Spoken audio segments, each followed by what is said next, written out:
سوال عامر بھائی آتا ہے کہ اسلام کے نام پہ بننے والی یہ واحد مملکت خداداد ہے، لیکن کیا یہ صرف مسلمانوں کے لیے بنی تھی؟ کیونکہ یہاں نان مسلمز بھی ہیں، اور پھر میں وہی سوال کرنا چاہوں گی کہ دین کی طرف سے کیا احکامات ہیں، خصوصاً جب آپ میجورٹی میں ہوں، یعنی مسلمان میجورٹی میں ہوں تو ہمارا کیا طریقہ کار ہونا چاہیے، ہم کس طرح مائنورٹیز جو کہ دوسرے مذاہب یا ادیان سے ان کا تعلق ہو، ان کے پاس کیا کیا آزادی موجود ہے؟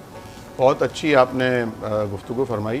اور دیکھیں انڈیا بھی تو ملک تھا نا، سب ایک جیسا ہی، سب کا ہی وطن تھا، اور وہ اپنا ملک چھوڑا، پرکھوں کی زمین چھوڑی، ان کی قبریں چھوڑیں، اپنے آبائی مکانات چھوڑے صرف اسلام کی خاطر. تو علامہ صاحب نے فرمایا کہ سب سے پہلا جو ہمارا رشتہ اور تعلق ہے وہ اسلام ہے، اور چونکہ پاکستان اسلام کے لیے بنا یا اسلام کے نام پر بنا، اس لیے اس سے محبت ایک فطری محبت ہے.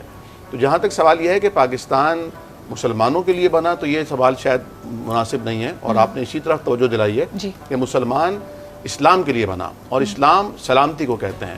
یعنی اس ملک میں ہر انسان کو سلامتی کے ساتھ، آزادی کے ساتھ، اپنے اپنے مذہبی عقیدے اور اپنے اپنے گروہی یا مذہبی رسومات کے ساتھ اپنی حدود کے اندر رہنے کی آزادی ہوگی، اور عبادت کی بھی آزادی ہوگی. صحیح، یہ اس کا پہلا یعنی بنیاد ہے، اصول ہے. تو چونکہ اسلام بھی جو ہے وہ سلامتی کا پیامبر ہے، تو یہاں پر کسی بھی جو ہماری مائنورٹیز ہیں، اقلیتیں ہیں، کیونکہ ہم بڑے بھائی ہیں ان کے یہاں پر میجورٹی کی وجہ سے، تو وہ ہمارے چھوٹے بھائی ہیں، تو چھوٹے بھائیوں کا زیادہ خیال رکھنا پڑتا ہے. اور اسلام نے تو یہ یعنی نبی کریم صلی اللہ علیہ وسلم کی تعلیمات ہوں یا خلفائے راشدین کی ہوں یا ائمہ اہل بیت کی ہوں، سب کی تعلیمات کا جو خلاصہ ہے وہ یہ ہے جو قرآن نے ایک فقرے میں بیان کیا کہ لا اکراہ فی الدین، دین میں زبردستی نہیں ہے.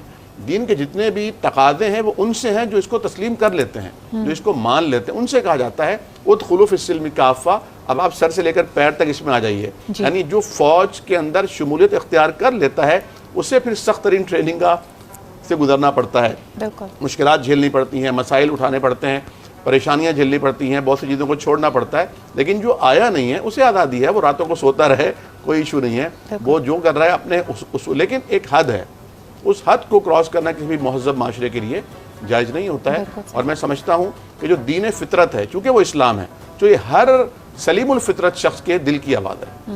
بالکل صحیح.